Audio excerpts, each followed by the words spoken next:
Halo, nama saya Febri Revio, NIM 2210417652, kelas M2, Makul Manajemen Pemasaran, dosen Bapak Di Mursalim, SEMM. Bagian A. Saya sudah mempunyai buku, wajib memiliki buku. Marketing karena di dalam terdapat materi tentang manajemen pemasaran dan dapat mempermudah menjawab soal yang diberikan karena di situ terdapat materinya. B. Tujuan saya mengikuti mata kuliah manajemen pemasaran untuk belajar dan mendapatkan ilmu, serta mendalami tentang manajemen pemasaran. C. Saya menghadiri perkuliahan manajemen pemasaran sebanyak 7 kali atau selalu hadir, karena ingin memenuhi mata kuliah manajemen pemasaran, menambah ilmu dan belajar. Ya, saya aktif di kelas. Tugas yang sudah dikerjakan ada 4 tugas. Tugas 1, 2, 3 berbentuk video record. Tugas keempat berbentuk isi file. Tugas di video pertama yaitu meringkas isi dari 3 video yang terdapat pada file yang diberikan. Tugas video kedua menjawab pertanyaan mengenai materi manajemen pemasaran. Video ketiga meringkas isi bab 1. Tugas file keempat menjawab soal bagian B yang berisi ringkasan tentang materi definisi pemasaran. F. Saya sudah bergabung di Classroom. Tugas yang diberikan di Classroom yang mengumpulkan semua tugas yang telah dikerjakan dan menyimpan video record jawaban tugas tentang Avilio. Saya menyerahkan tugas pada tanggal 26 April. Mengenai tugas belum ada nilai yang diberikan. Bagian B. Avilio Marketplace adalah perusahaan aplikasi marketplace yang dipasarkan dengan cara afiliasi bertingkat dengan memadukan dua pemasaran, yaitu digital marketing dan network marketing. B. Saya mengetahui Avilio Marketplace dari media sosial yaitu Facebook dan WhatsApp. C. Ya, saya mendaftar di Avilio Market Web replika saya. http www.tokoavilio.com Review. D. Saya tertarik mendaftar Avilio karena pendaftarannya gratis dan tidak rumit. Cara kerja Avilio sederhananya membagi link produk lalu akan mendapatkan keuntungan atau komisi apabila ada pembelian menggunakan link tersebut. F. 1. Afiliator inti. Keuntungan yang kamu dapatkan ketika berhasil menjadi afiliator inti. Afiliator inti akan mendapatkan komisi tambahan, tidak menghilangkan komisi sebelumnya, dengan total komisi 23%. Avilio Margin, yang dibagikan menjadi 10 generasi afiliator inti. 2. Afiliator Bronze adalah prestasi yang diberikan kepada para afiliator inti yang berhasil menjadikan 20 afiliator di bawahnya. 20 jalur yang berbeda, walaupun bukan kamu yang mengajak langsung menjadi afiliator inti. 3. Afiliator Gold adalah prestasi yang diberikan kepada para afiliator Bronze yang berhasil menjadikan 15 afiliator di bawahnya, 15 jalur yang berbeda, walaupun bukan kamu yang mengajak langsung menjadi afiliator Gold. 4. Afiliator Platinum adalah prestasi yang diberikan kepada para afiliator Gold yang berhasil menjadikan 10 afiliator di bawahnya, 10 jalur yang berbeda, walaupun bukan kamu yang mengajaknya langsung menjadi afiliator Gold. Afiliator Diamond adalah prestasi yang diberikan kepada para afiliator Platinum yang berhasil menjadikan 8 afiliator di bawahnya, 8 jalur yang berbeda, walaupun bukan kamu yang mengajaknya langsung menjadi afiliator. Cara menghitung komisi. AM X 100 kali 10% sama dengan komisi. Makna foto. I am ready Avilio. Saya sebagai tanda saya sudah resmi bergabung menggunakan toko Avilio. Bagian C. A. Topik bab 2 mengenai perkembangan pemasaran di abad 21. Topik bab 3 mengenai perencanaan strategis pemasaran. Topik bab 4 mengenai sistem informasi pemasaran. Isi dari bab 2. Faktor yang mempengaruhi situasi ekonomi saat ini pada pemasaran. Ada banyak cara pemasaran dapat dianggap sebagai subdisiplin ilmu ekonomi. Perekonomian berdampak langsung pada cara pemasar mendorong produknya ke konsumen. Memahami hubungan antara ekonomi dan pemasaran dapat membantu pemilik bisnis mengalokasikan sumber daya pemasaran mereka dan menanggapi perubahan iklim ekonomi yang berubah. Permintaan dan pemasokan mengikuti kontur pasar. Ekonomi menggunakan konsep yang disebut the law of diminishing return untuk menjelaskan bagaimana sumber daya dapat dialokasikan untuk memaksimalkan laba dan atas investasi seiring waktu. Anda mungkin menemukan bahwa biaya pemasaran dan iklan produk tertentu memenuhi atau melebihi jumlah uang yang Anda hasilkan dari menjual produk tersebut. Ini bisa terjadi ketika pesaing memasuki lapangan, ketika selera konsumen berubah, atau ketika titik harga Anda terlalu rendah dan terlalu tinggi. Ketika pelanggan berhenti membeli produk Anda dengan harga yang cukup cepat, Anda mendapatkan keuntungan yang semakin berkurang. Dengan kata lain, jumlah yang Anda peroleh dari investasi pemasaran Anda menyusut. Alokasi anggaran untuk bisnis. Jumlah dana yang didedikasikan untuk upaya pemasaran bisnis kecil menengah besar Anda secara langsung terkait dengan penjualan dan kesuksesan perusahaan Anda. Ekonomi nasional. Ekonomi nasional mempengaruhi hampir setiap bisnis kecil dan perusahaan besar dengan hampir semua cara yang memungkinkan. Ketika konsumen menghasilkan lebih sedikit, mereka menghabiskan lebih sedikit dan ini bisa menjadi masalah besar Anda. Ketika terjadi kemerosotan ekonomi nasional atau global, Anda mungkin harus menyusun ulang pesan, teknik, dan tujuan pemasaran Anda. Tren ekonomi. Tren ekonomi seperti tren fashion. Mereka bergeser secara teratur dan didasarkan pada jumlah faktor konkret dan tidak terwujud. Misalnya konsumen mungkin tiba-tiba memutuskan untuk menghabiskan banyak uang untuk suatu jenis atau kategori produk berdasarkan penampilannya di acara TV populer dan film blockbuster. Makmur atau boom times. Pada saat kesuksesan ekonomi, pemasaran Anda bisa mulai tumbuh tak terkendali.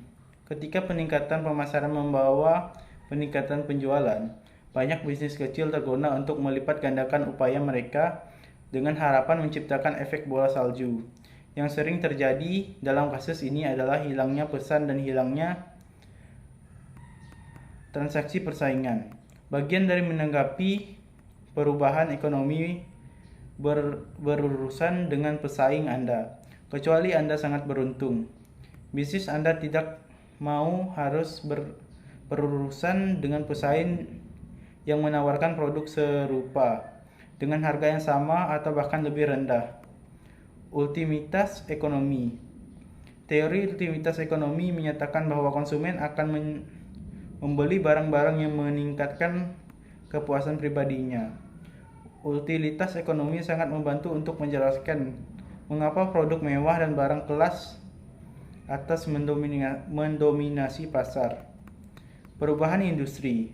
Terlepas dari perubahan pesaing atau pasar yang lebih luas, bisnis terkadang juga harus menanggapi perubahan dalam industri tempat mereka beroperasi. Konsultan manajemen McKinsey telah mengidentifikasi tren konsumen yang luas berikut ini, yang memiliki implikasi penting untuk pemasaran di berbagai segmen pasar di Indonesia. Preferensi merek. Orang Indonesia memiliki preferensi yang lebih tinggi terhadap merek dibandingkan konsumen negara lain. ketika mereka berada pada tahap perkembangan yang sama, termasuk China. Preferensi merek lokal sangat tinggi, dengan 60% orang Indonesia memilikinya, terutama dalam kategori makanan dan minuman. Dinamika perkotaan sangat penting untuk memahami perbedaan dan dinamika yang ada tidak hanya di luar kota terbesar di Jawa dan sampai Jakarta dan Surabaya, tetapi juga kelompok kota kecil yang berkembang pesat di seluruh Nusantara. Menuju pasar, infrastruktur industri Indonesia fragmentasi secara geografis dan toko milik keluarga dan toko yang menjalankan dominasi dalam berbagai kategori konsumen. Namun retail modern berkembang dan menjadi lebih diterima saat saluran baru bermunculan. Menjadi digital. Teknologi digital memainkan peran yang sangat besar dan menjangkau pelanggan Indonesia yang tersebar dan beragam. Saat ini iklan televisi dan rekomendasi pribadi adalah sumber utama informasi produk konsumen. Persyaratan pelabelan di Indonesia. Label untuk produksi makanan juga harus mencantum satu indikasi produk telah terdaftar di Badan Pengawasan Obat dan Makanan, serta memiliki nomor produk, nomor ML, yang diberikan oleh badan tersebut. 2. Tanggal tempo. 3. Nama dan alamat lengkap importir. 4. Jika produk halal. Pemberian sertifikat halal dari lembaga yang disetujui oleh Majelis Ulama Indonesia. 5. Kepatuhan dengan peraturan pelabelan khusus lainnya dan zat pewarna digunakan. Label untuk obat farmasi juga harus menunjukkan 1. Negara asal, 2. Sifat komposisi obat, 3. Kualitas dan nomor registrasi dari Kementerian Kesehatan. Persyaratan produksi, distribusi, pelabelan, pengemasan, dan iklan khusus berlaku untuk domestik dan produk kebersihan. Isi bab 3. Konten dasar perencanaan pemasaran. Untuk mengatur penjualan dan fungsi pemasaran, Anda perlu mencari cara sistematik mengidentifikasi berbagai pilihan. Anda perlu mencari cara sistematik tersedia memiliki satu atau lebih pilihan tersebut dan menjadwal serta memperhitungkan biaya dalam melakukan kegiatan pemasaran untuk mencapai sasaran. Apa itu perencanaan strategis pemasaran? Perencanaan strategis pemasaran melibatkan pembuatan peta jalan untuk memberi tahu Anda bagaimana Anda akan menjual produk atau layanan atau pelanggan Anda. Mulailah dengan analisis situasi. Sebelum Anda mendapatkan pengembangan rencana, Anda perlu menentukan dengan tepat di mana posisi bisnis Anda saat ini. Mungkin perusahaan Anda mencapai tujuan pendapatan tetapi ingin meningkatkan skala atau pindahan ke pasar yang baru. Jika Anda tidak mencapai tujuan, lakukanlah penilaian yang jujur tentang alasannya. Tentukan pelanggan ideal. Seorang pebisnis yang mengatakan, "Semua orang adalah klien saya." Mengandalkan konsep pemasaran luas yang memungkinkan besar akan merusak kesuksesan penjual. Tetapkan tujuan pemasaran. Pemasaran harus mengarah pada penjualan. Tentukan bagaimana upaya pemasaran Anda meningkatkan pendapatan. Pilih alat pemasaran.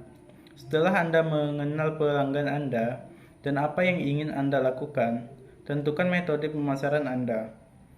Dana anggaran. Semua membutuhkan uang, dan Anda ingin memastikan Anda memiliki anggaran yang memungkinkan strategi Anda berhasil, tetapi tidak membuang uang banyak demi uang pada strategi yang tidak efektif.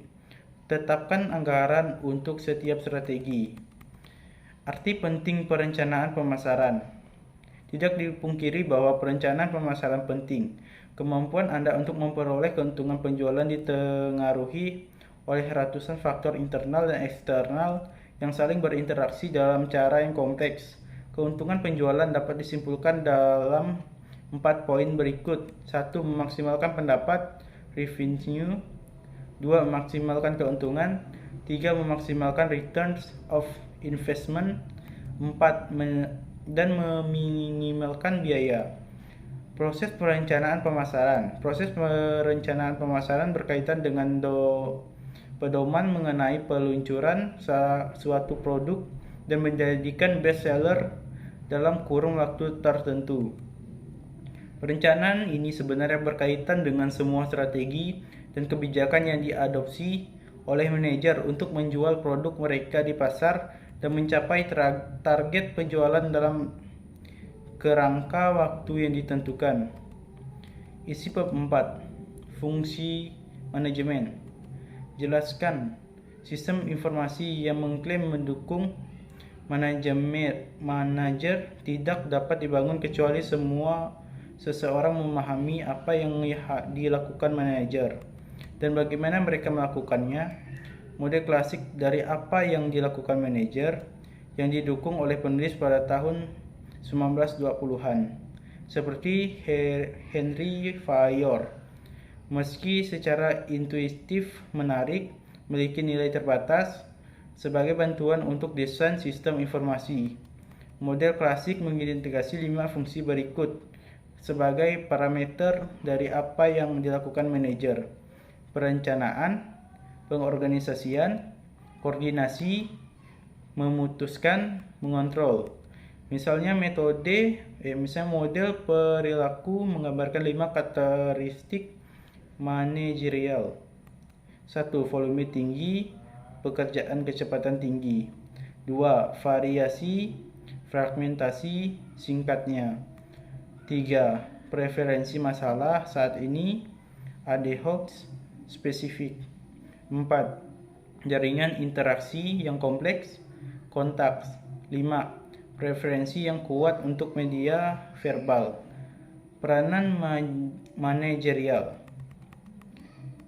Mintzberg menemukan bahwa aktivitas manajerial terbagi dalam 3 kategori: interpersonal, pemrosesan informasi, dan pengambilan keputusan.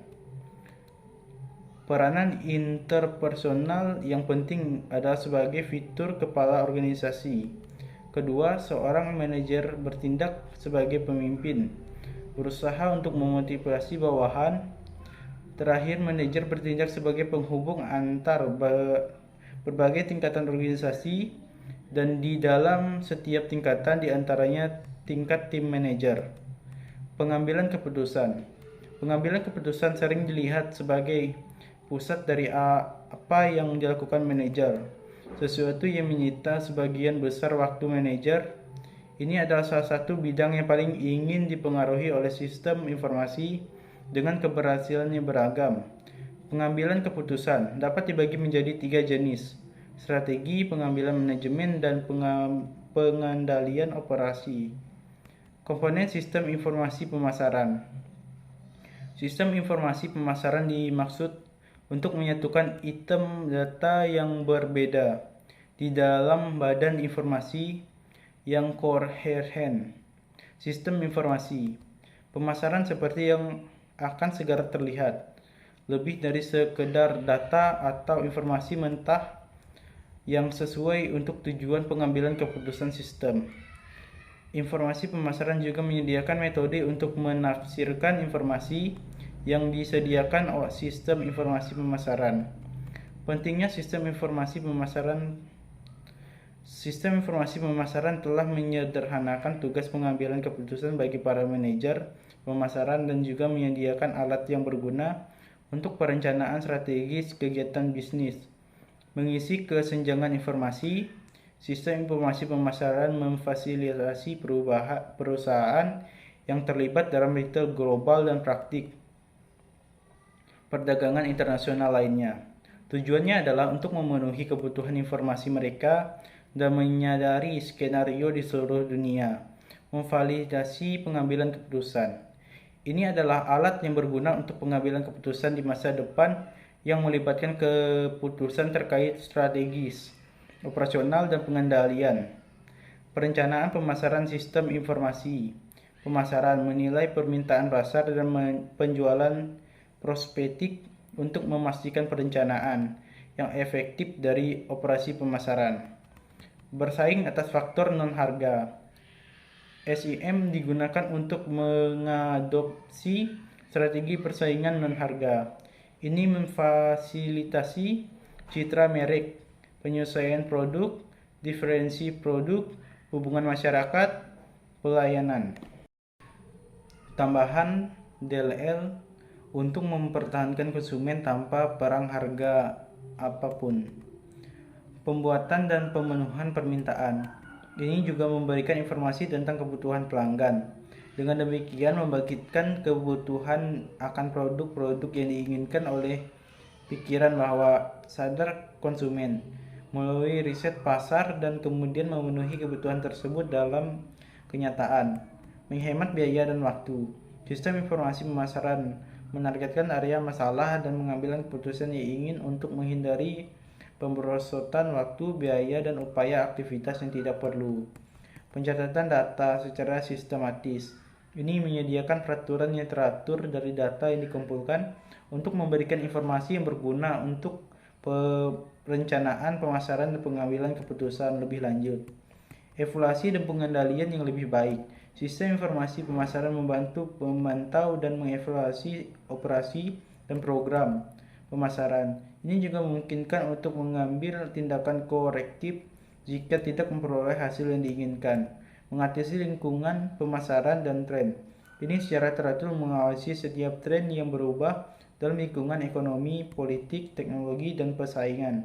Ini membantu untuk meraih peluang baru dan mempersiapkan diri dalam tantangan yang akan datang. Karakteristik sistem informasi pemasaran. Sistem informasi pemasaran saat ini digunakan oleh semua jenis organisasi untuk mencapai keuntungan kompetitif dan kesuksesan dalam bisnis mereka. Sistem berbasis komputer. Dalam sistem informasi pemasaran, semua informasi dikumpulkan, dianalisis, dan dikomunikasikan melalui perangkat komputer, dan informasi pemasaran yang berguna disimpan dalam mikrofilm. Informasi cepat, selektif, dan akurat. Organisasi dapat memelihara database pemasaran yang relevan melalui sistem informasi pemasaran yang dapat diakses dengan segala dan akurat kapan saja. Aksesibilitas mudah. Informasi yang dikelola dalam pembangunan sistem informasi pemasaran dapat dengan mudah dilihat dan digunakan melalui sistem komputer. Komponen yang berhubungan. Dalam keputusan pemasaran dan komunikasi, keempat komponen tersebut saling terkait, yaitu informasi yang diberikan oleh satu elemen berguna untuk berfungsinya aspek lainnya. Komponen yang saling berhubungan ini meliputi laporan internal, riset pemasaran, intelijen pemasaran, dan sistem pendukung keputusan pemasaran. Berorientasi pada masa depan. Sistem informasi pemasaran melalui perumusan strategis dan perencanaan untuk operasi pemasaran di masa depan, mendukung pengambilan keputusan. Karena sistem ini menyediakan database pemasaran yang akurat, tentunya dapat digunakan untuk pengambilan keputusan secara instan oleh manajemen pemasaran. Informasi yang konsisten. Sistem informasi pemasaran memungkinkan manajemen dan pengambilan keputusan untuk menilai informasi pemasaran yang relevan, diperbarui, dan berharga. Berlaku di semua tingkatan manajemen.